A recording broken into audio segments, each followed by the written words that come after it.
It's a Sun Belt Conference shakeup. It's Locked On Sun Belt.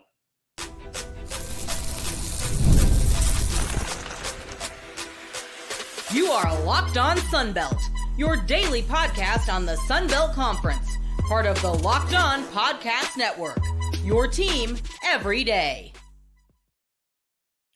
All right, good day, everybody. Dave Schultz, Locked On Sun Belt, your teams every day. Today's episode brought to you by Game Time. Download the Game Time app, create an account, and use code LOCKEDONCollege for $20 off your first purchase. All right, a little tip of the cap to the Murray State Racers. Great job, guys. History, I mean, you could look at it that way. Hashtag always a bright side. Not only do you get a trip to Omaha, but you get no hit. So, and no one's going to forget about that for a long time. Tremendous run. Gives everybody hope that the little guy can get to Omaha. And tough spot, obviously, going up against UCLA, and then you lose that. Then you got to play LSU or Arkansas. So you really had to beat UCLA to try to have a longer stay. Anyways, congratulations to Murray State on what really was a tremendous couple weeks in the regional and the super regional. Okay, we'll talk about who replaces Texas State. We did a little bit of that yesterday, and we'll talk about Sun Belt baseball and softball teams playing for Natties. But first off, why would Texas State leave? Well, as the judge, my father would always say, follow the money. The Sun Belt Conference contract right now, I think, pays $2.5 million. A quick Google search. That's not very much. Apparently, a quick Google search is anywhere between $7 and $11 million for the Pac-12 TV deal, which I'm not sure if that's been released yet, but that seems to be where people think it's going to be. And I want to make it clear, this is Pac-12 in name only. This is like, Pac-12 2.0. This is Pac-12 with Oregon State and Washington State. This is not Pac-12 with Oregon and USC and UCLA, Pac-12. This is Pac-12 with Fresno State and Colorado State. And I think San Diego State. Not that great. Just another G5. I actually got a lot of play on my response. Sorry, not going to consider a conference that is, adding a bunch of G5 schools to Oregon State and Washington State to be a Power 5 conference. Because they're not. They call themselves what they want, but they're not. And here's the difference. At least in my mind, you guys can tell me what you think it is in your mind, is that the fan bases basically have fan bases beyond their institution. All right. Like people across the country care about Alabama. I'll rephrase that. Are interested in Alabama football, all right, or are interested in Duke basketball or Kansas basketball. Used to be interested in Miami football, right? We're interested in Michigan football and Ohio State football. We were interested in Oregon football and used to be interested in UCLA basketball, right? We're interested in USC football, Notre Dame football, things like that. Texas football, A&M football. Maybe not. But things like that. And so G5s, for the most part, some have broken through where, Gonzaga basketball has been doing really well for the past 25, 30 years. So they're a top 25 program, right? Boise State, same thing. About the past 25 years or so, they have done really well. And so they have a following beyond just their stuff. But outside of Troy, anybody care about Troy sports outside of their fan base? I don't think so.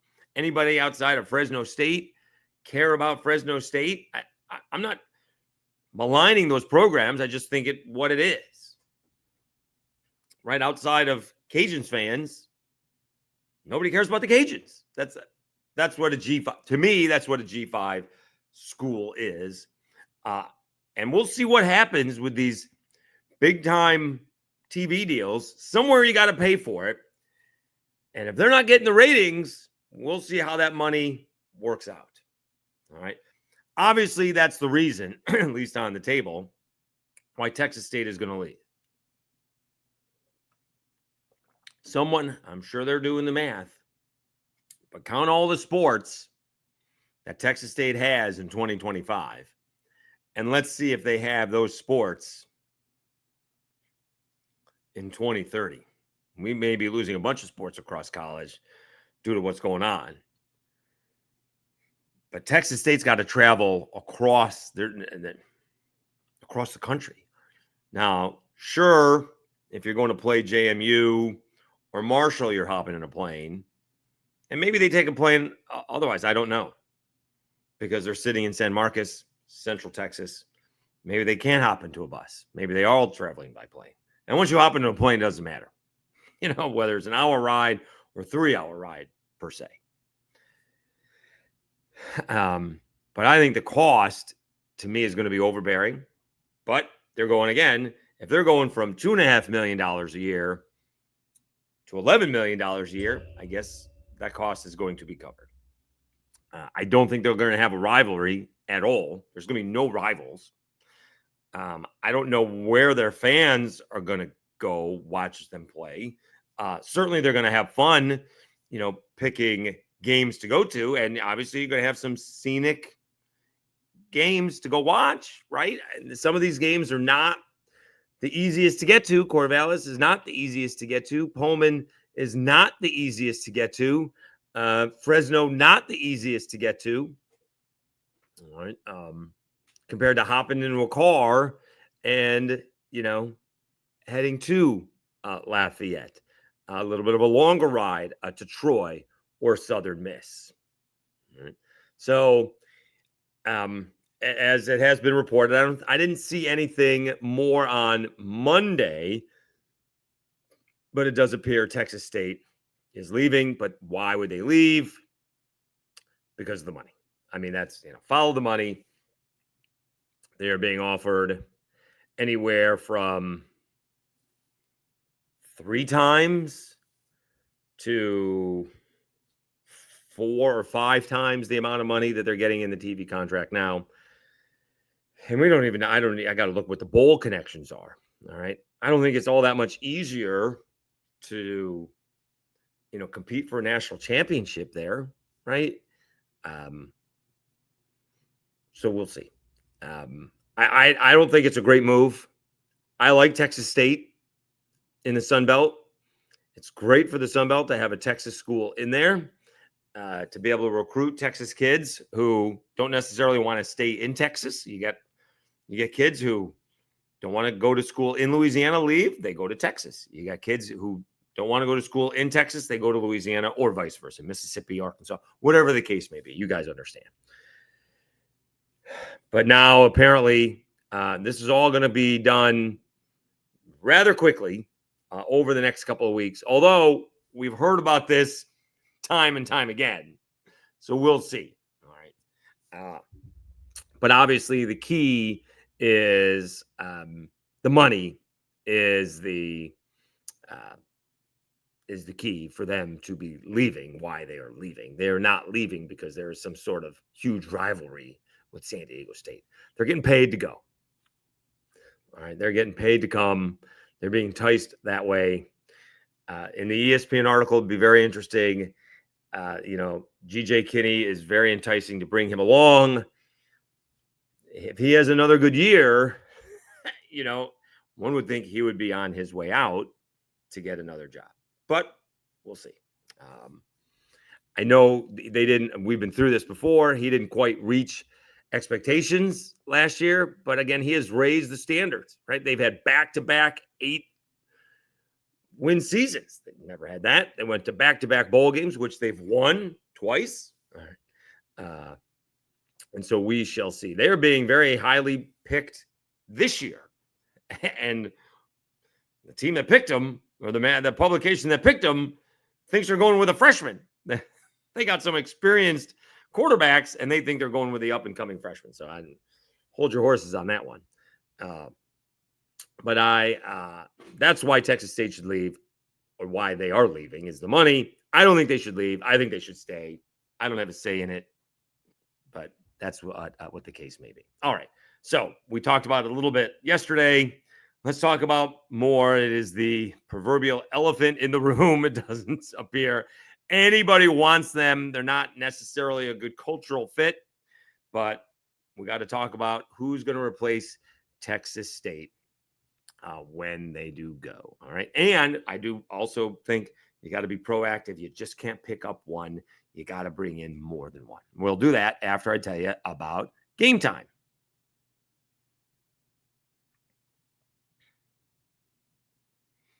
There's nothing like the NBA playoffs, the intensity, the buzzer beaters, the fans losing their minds. It's the kind of atmosphere you must experience live, and this year's matchup already delivering. If you want to win, if you want in, Game Time makes it fast and easy to get seats, even for the biggest playoff game. Prices on the app actually drop closer to tip-off, and with killer last-minute deals, panoramic seat views, and no surprise fees, Game Time is a total game changer. All right, I did again. Look right before I started recording on Monday for the Wednesday afternoon ball game. It is a 1:00 ball game. Coastal Carolina versus the winner of Louisville, Oregon State. Less than $30 plus fees. $28 plus fees. You can go on to Game Time and get a ticket for Coastal Carolina's ball game. They win that, they're playing in the championship series in the College World Series. How about that? Less than $30 plus fees. Take the guesswork out of buying tickets with Game Time. Download the Game Time app, create an account, and use code LOCKEDONCollege for $20 off your first purchase. Terms apply. Again, create an account and redeem code LOCKEDONCOLLEGE for $20 off. Download the Game Time app. Last minute tickets, lowest price guaranteed.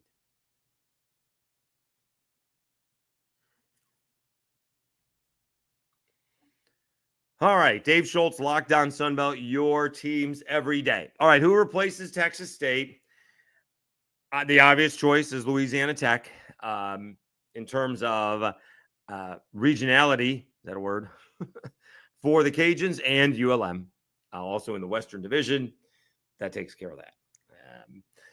It was interesting in the article on ESPN.com that I read in yesterday's episode. They're good at competing in baseball and softball. Not, the two big sports, which is football and basketball. Again, would be great rivalry for the Cajuns, something that they have not had. They have a nice rivalry now with Southern Miss, both in football and in basketball, and certainly in baseball. That is for sure. You need to do more. La Tech doesn't move the needle when it comes to football. I'm not sure what has happened to Louisiana Tech. I know they did have a massive storm hit Ruston a few years ago. I think that did massive damage to the baseball stadium, but not to the football stadium. Football stadium has just not been. Remember Tim Rattay, right? Like he was putting up massive numbers, right? That's La Tech. They just have not been the same for a long time, and they need to do more than just bring Louisiana Tech. So I mentioned WKU. That's one. ECU, maybe, again, the numbers from the AAC is probably not going to work. That's a lot. That's like $10 million to go to the Sun Belt. Maybe financially that does not work for ECU. That's something that I would like. Baseball-wise, it works regionality, again, for Coastal Carolina, and probably works for the Georgia schools as well, to be honest with you. But maybe not, okay? The elephant in the room, which doesn't fit Sunbelt at all, is Liberty, financially or culturally. They have an unlimited budget, all right? The way they do their finances, they are a huge university. They bring in a lot of money, and they do use their athletic programs as an welcome mat to the university. Jamie Chadwell, Coastal Carolina, former Coastal Carolina coach. I think he's still there as a football coach. I'll be honest with you, I'm not sure about the other sports programs, but as a as a football program, they're pretty good, right? Hugh Freeze was there for a little bit. They have a good football program. They put a ton of money into it. And athletically, I'm not sure that they are on equal footing with many of the Sun Belt programs. Way ahead in terms of athletic money. And they're a private institution. And they're not going to share how much money they have in terms of what they're doing compared to what others are doing. All right. And again, it is obviously a deeply religious school, but it is a very different cultural fit. We're talking $2 natty lights in Lafayette, and we're talking probably no alcohol served at Liberty. I don't know that for a fact, but I'm taking a wild guess. All right. I'm not even judging that. I'm just saying what it is. So again, that was what I saw on Twitter throughout the day on Monday. That it seems like people are trying to figure out who they want, but they don't want Liberty. The thing is, sometimes we have to take things we don't want. And that may be, I'm not a fan of that, of the institution, period. I mean, you can go read about it. All right. Sometimes you gotta do deals with the devil. The pun intended, I guess. So we'll see. I would rather have an ECU. I'd rather have a WKU, and I'd rather have a Louisiana Tech. All right. But I am, again, stressing the fact, don't just go get one, go get three. Don't wait for the other shoes to drop or the balls to drop, whatever we're talking about. All right. Once Texas State leaves, go get a couple other schools in addition to Louisiana Tech. If that's the one that's coming, bring that along and see if you can go get two more schools to round out the conference. Don't wait for the other conferences to make moves. See if you can go get them. Now, again, I would love Tulane in the conference. I don't think that's going to happen. All right. Tulane thinks very highly of themselves. They're way above the Cajuns as far as I'm concerned, way above ULM as far as they're concerned. That would be a great rivalry to have on an annual basis for Tulane to be playing basketball, baseball, softball, and football, not only with the Cajuns and ULM and Louisiana Tech, but Southern Miss and Troy. I mean, that would be outstanding. So that would be one. But again, probably tough to get them to pony up the money. All right. But we'll see. Things happen fast, and something could fall apart. We shall see. All right. But we'll, again, this all came out Sunday. What did I say? 9:11 p.m. in the middle of that Coastal Carolina ball game. Pete Thamel and I think I said Kyle Panagura reporting it for ESPN. So we shall see. Texas State is on the verge of leaving the Sun Belt. They're leaving because they're being offered a huge sum of money, which I think they're going to spend on travel. And then we got to figure out who's replacing Texas State. All right. Now, I will apologize for my own OCD. I have a ridiculous impulse to have to respond. But someone posed a question because they're watching Coastal Carolina play and they're upset that Southern Miss isn't playing. And what it takes for Southern Miss, and for that fact of the matter, other Sun Belt teams to compete. And I think it's both Sun Belt baseball and softball teams to play for national champions. We'll talk about that next. All right, continued thanks. I mean, we're still growing despite the angst that I seem to be getting from all fan bases around. Although I will admit, I mean, the Southern Miss fan base engages. All right. Also, I don't get anything for clicks. I don't know what people think I get for clicks. If I'm supposed to be getting something for clicks, please let me know because I'll take it. But I don't get anything for clicks. We're still growing. More and more people are watching. what were we, 2013. So I'm giving tours, coming back from the warehouse, and I got more subscribers. So really do appreciate it. Thank you very much. Don't forget about those audio downloads. Apple Podcast, Spotify really does help. Should have not quite a record month in June, but we're going to do very well. And one more win for Coastal Carolina. They're playing for a national championship. It's going to be a good week for the podcast. So again, it's all about me. So again, good stuff. I really do appreciate it. Please like, share, all that great stuff. Leave the comments. I am happy to respond. Thank you so much. Dave Schultz, Lockdown Sunbelt, your teams every day. What's it going to take for Sunbelt baseball and softball teams to play for a national championship? One is, all right, Coastal Carolina has as good a shot to win this thing as anybody left in there. All right, really only, I guess, two teams are gone. Murray State and Arizona have been eliminated. But from what we've seen from Coastal, they certainly have the pitching, some clutch hitting. Their defense has been fine. LSU pitching was really good, Kate Anderson. And then Gage was ridiculously good for Arkansas with a no-hitter, an almost a perfect game. Tough to compete against that. But what's been holding, say, Southern Miss back when been in big spot,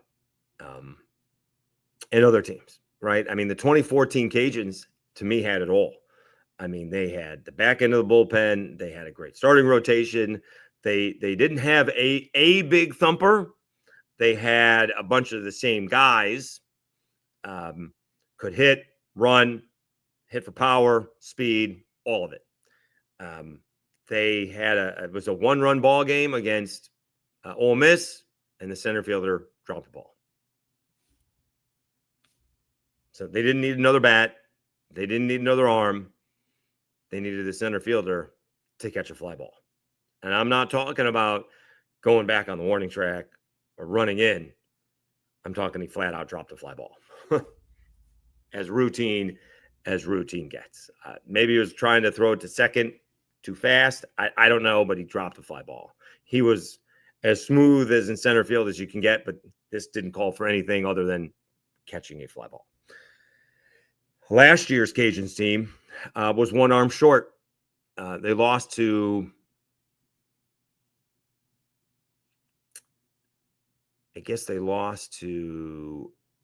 Texas in the first game. And then they came back around. They beat Texas, and they lost to A&M.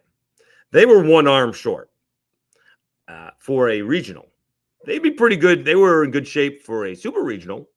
Don't need as many arms for a super regional because you're only going to play 3 ball games. They had enough for that. I'm not sure if they had enough to compete for College World Series.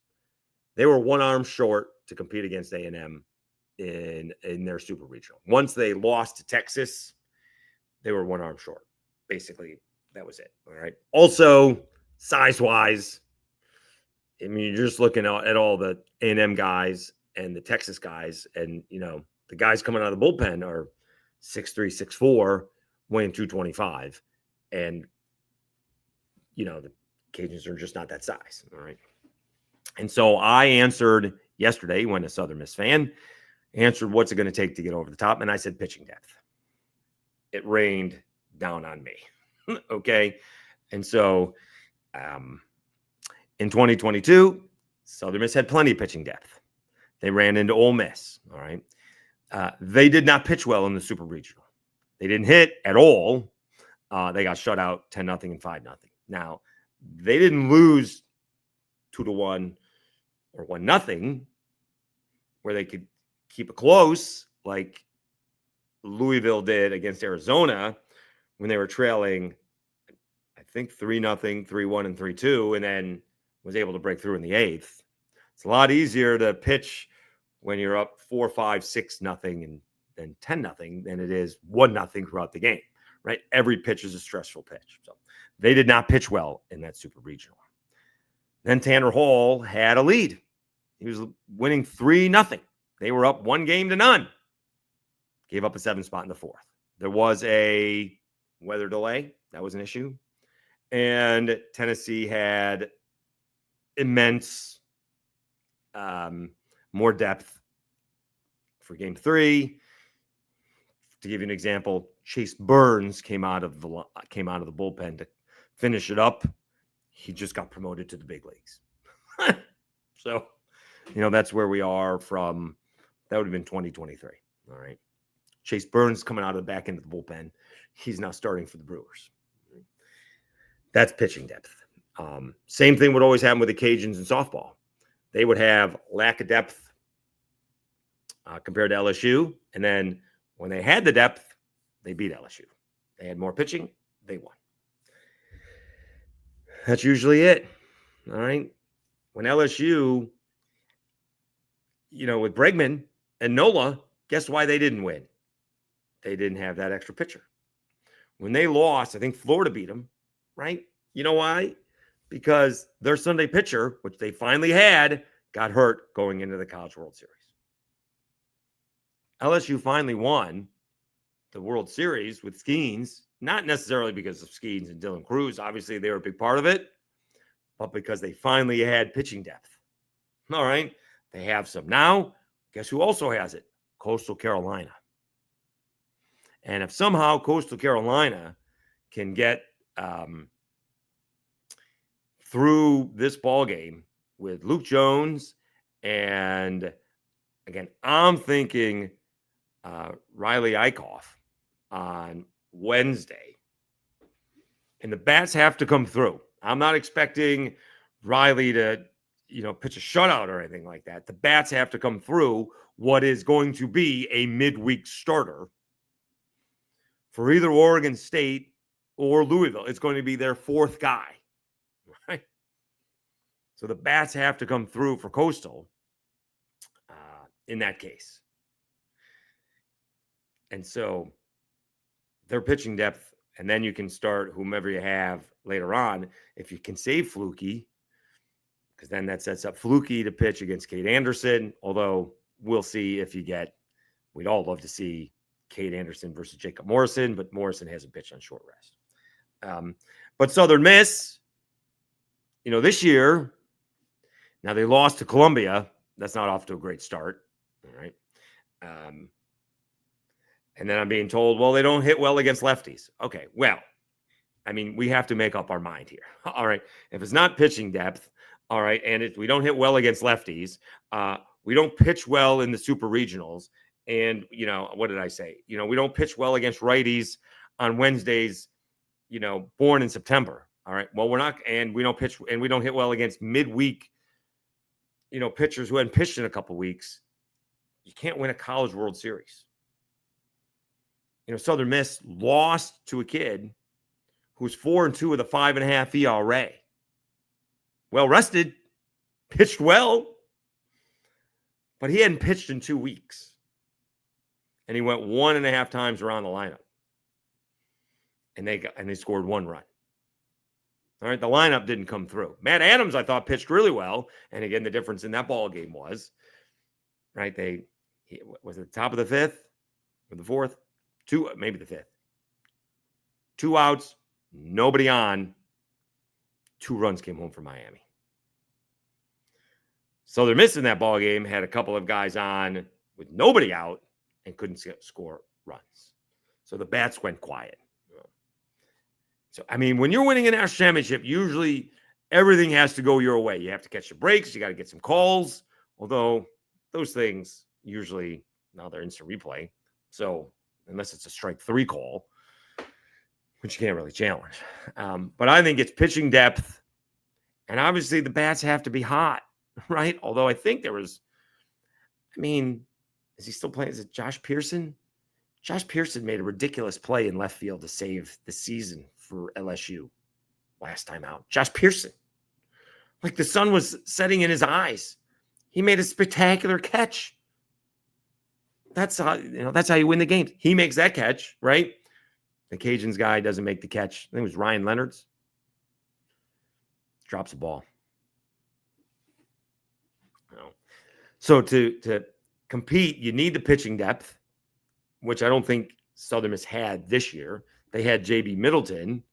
And again, Matt Adams pitched well in the regional final. Again, when you lose, you're behind the 8 ball. Again, giving up, giving up 11 runs to Columbia is going to put you behind the 8 ball.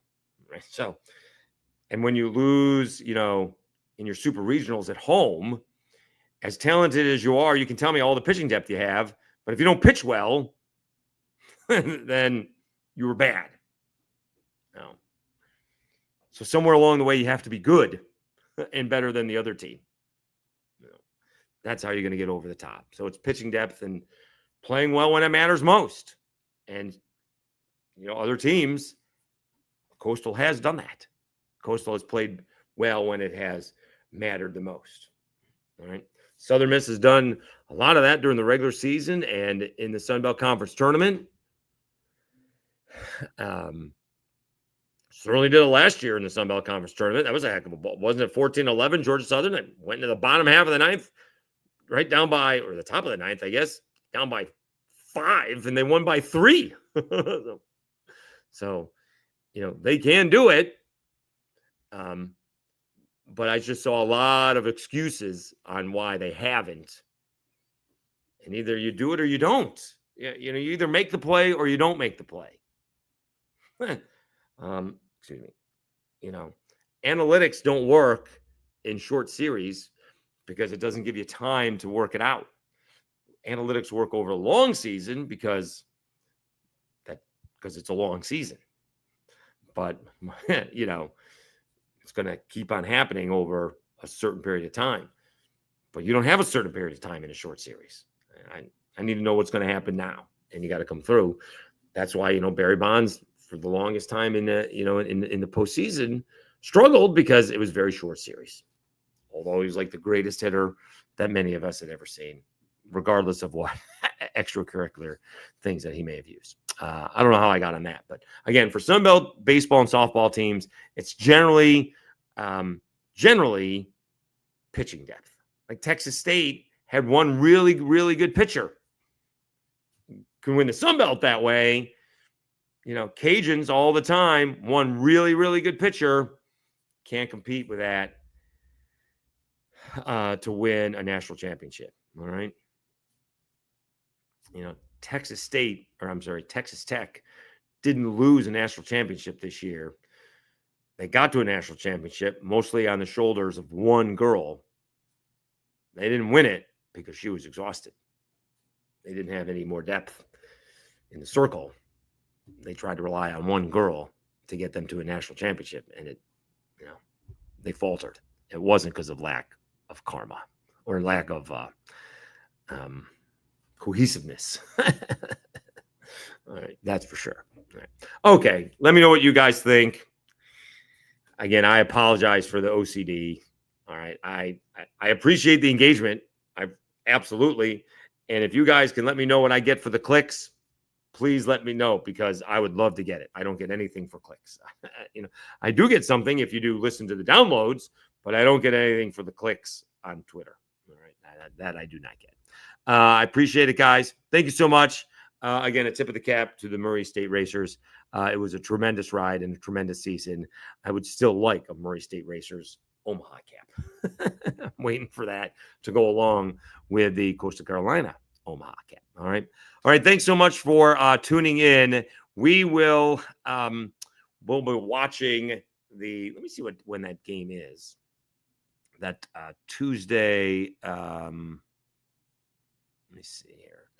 It is a 1 p.m. game. So we'll know by the time we do the episode for Wednesday who Coastal Carolina is playing. So, and then we'll find out if there's any more movement for the Sun Belt Conference as well. All right. Thanks so much for tuning in. You've been watching Locked On Sun Belt, your teams every day. Have a great Tuesday, everybody. We'll talk to you again on Wednesday.